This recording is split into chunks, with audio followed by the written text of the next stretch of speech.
আমি আজকে আপনাদেরকে একটা ম্যাজিক দেখাবো। সেটা হচ্ছে কাপড়ের ম্যাজিক। অনেকে হয়তো ম্যাজিকটা ১ম দেখে থাকবেন। আর অনেকের হয়তো সেটা পুরনো এক্সপেরিয়েন্স হতেও পারে। তবে যারা ১ম দেখতেছেন বা ১ম দেখবেন তাদের জন্য খুবই ইন্টারেস্টিং হবে ভিডিওটা। সো ভিডিওটা স্কিপ না করে আসুন দেখে নিই। এটা হচ্ছে আমার সেই ম্যাজিক্যাল কাপড়টা, যেটা দিয়ে আমি আপনাদেরকে এখন ম্যাজিক দেখাতে যাচ্ছি। তো আপনারা দেখতে থাকুন। কাপড়টা প্রায় ১ কিলোমিটার লম্বা। আপনি দেখতে পাচ্ছেন এটা শেষ হচ্ছে না, কিন্তু আমি নিচের দিকে যাচ্ছি উপর থেকে। এটা ১ কিলোমিটার লম্বা একটা কাপড়। আপনি দেখেন, এই যে আবার উপরের দিকে যাচ্ছি। এটা শেষ হবে না, প্রায় ১ কিলোমিটার লম্বা কাপড়টা। তো এটা কেনা হচ্ছে, আপনারা যারা টপ 10 থেকে কাপড় কেনেন তারা হয়তো চিনে ফেলবেন। এটার লোগোটা দেখেই। এই যে এখানেও একটা সাইন আছে, সম্ভবত চিনে ফেলবেন। এই কাপড়টা আমি নিছি হচ্ছে নারায়ণগঞ্জ, নারায়ণগঞ্জের যেটা প্রাণকেন্দ্র চাষারার প্রাণকেন্দ্রের টপ 10 যে শপটা আছে, ওনাদের কাছ থেকে নেওয়া টপ 10। তারপর আড়ং আছে সাথে। তো এটা টপ 10 থেকে নেওয়া আমার এই শার্টটা। আর এই ম্যাজিক্যাল কাপড়ের যেই প্রাইসটাও সেটাও বলে রাখি। এটা নিচে হচ্ছে আমার থেকে ৪,০০০ টাকা। ওনাদের যে ফিক্সড প্রাইস ছিল সেটা ৪,০০০ টাকা ছিল। তো এটা খুব বেশি সময় হয়েছে সেটাও না, জাস্ট 6-7 মান্থ আগে আমি এটা নিয়েছি। এটা কাপড়টা এটার সাথে আরও কিছু নিয়েছি, আমি অন্যজনকে গিফটও করছি। সম্ভবত ওনারও একই রকম অবস্থায় আছে, যেটা আমার অবস্থা দেখে বুঝতে পারতেছি। এটা আমি খুবই ইউজ করি না, সম্ভবত ২-৩ দিন ইউজ করছি এর আগে।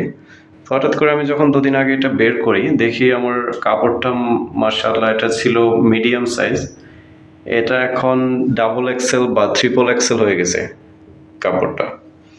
তো যে মিডিয়াম সাইজ ইউজ করে সে যদি ট্রিপল এক্সেল বা ডাবল এক্সেল ওনাকে দেয়া হয়, তাহলে তার অবস্থাটা তো বুঝতে পারবেন, সেটা পাঞ্জাবি হয়ে যায়। তো এটা আমার জন্য এখন অটোমেটিক্যালি আমার জন্য পাঞ্জাবি হয়ে গেছে। আপনারা দেখতে পাচ্ছেন, আমি পুরোটা দেখাচ্ছি কত লম্বা হয়ে গেছে।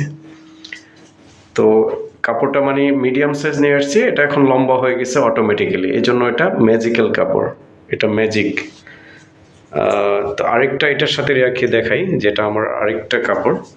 এই যে এটা হচ্ছে আমার নর্মালি যেটা আমি ইউজ করি। আপনি দেখেন ওটা থেকে কতটা নিচে চলে এসছে, ওটা থেকে এটা কতটা নিচে চলে এসছে। সাথে আমি আরেকটা আমার শার্টও রেখে দেখাই। দেখতে পারবেন সবার নিচে হচ্ছে আমার এই ম্যাজিক্যাল কাপড়টা, সবার নিচে আমার শার্ট আছে, শার্টের নিচেও ম্যাজিক্যাল কাপড়টা আপনারা দেখতে পারবেন। এই যে ম্যাজিক্যাল কাপড়টা হচ্ছে সবার নিচে, এই যে দেখুন। তার মানে এটা অটোমেটিক্যালি বড় হয়ে যাচ্ছে, বড় হয়ে গেছে। তো এটা আমার পরার মতো, আমি যে ইউজ করব সেই পরিস্থিতি এটার মধ্যে আর নাই। তো এই জন্য আমার বলাটা হচ্ছে এই জন্যেই যে ওনারা কিভাবে মানুষকে ঠকাতে চায় বা ঠকাচ্ছে, সেটা আপনার আমার সাধারণ নলেজে সেটা আসবেও না, বুঝতেও পারবেন না যে আপনি কিভাবে ঠকে যাচ্ছেন। এটার যে রিভিউটা, যদি আমার কাছে রিভিউ দেওয়ার মতো থাকে তাহলে এটা হচ্ছে 0। এটা মানে প্রাইস প্লাস কাপড় প্লাস এর সার্ভিস, টোটাল সব কিছু মিলিয়ে যে একটা রিভিউ দেওয়ার মতো এখানে কিচ্ছু নাই, এটা 0।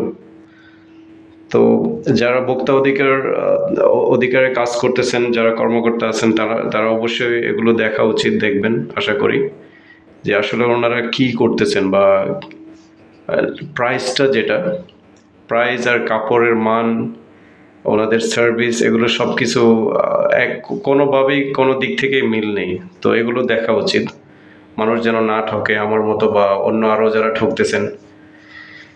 কারণ এসব বিষয় আসলে আমরা বুঝতেও পারি না যে এভাবে ওরা ঠকাতে পারে বা ঠকাচ্ছে মানুষকে। এটা হয়তো ২-৪০০ টাকার কাপড়, ওরা ৪,০০০ টাকা রেখে দিছে। আমি জাস্ট বলতে পারি যে এটা না ৬০০ টাকারই হোক বা ৭০০ টাকারই হোক, বাট এটা ৪,০০০ টাকার কাপড় কখনোই না। এটার যে পরিস্থিতি বর্তমান, এটা ৪,০০০ টাকার কখনোই না। এখানে দেখতে পারেন বাটনের এখানে কীরকম হয়ে গেছে অটোমেটিক্যালি। এটা আমি এমন না যে আমি কোনো ড্রাইং মেশিনে ইউজ করছি, এরকম কিছু না। আমি কখনো আমার কাপড় ড্রায়ারে আমি ইউজও করি না। তো এই হচ্ছে অবস্থা আমাদের দেশের। যারা ছাগল কাণ্ড নিয়ে দেখতেছেন তারা এগুলোও দেখা উচিত, এগুলো দেখবেন, এগুলো ইয়ে করবেন। এটা টপ 10 ব্র্যান্ড থেকে নেওয়া, টপ 10 যেগুলো পপুলার ব্র্যান্ড বাংলাদেশে মোটামুটি। So thank you very much যারা আমার ভিডিওটা দেখছেন, আর যাদের এক্সপিরিয়েন্সটা আছে তারা তো জানেন, আর যাদের নাই তারা ভিডিওটা শেয়ার করে দেবেন, যারা যেন অন্যরাও যাতে না ঠকে এসব পরিস্থিতি থেকে বা সতর্ক হতে পারেন। Thank you.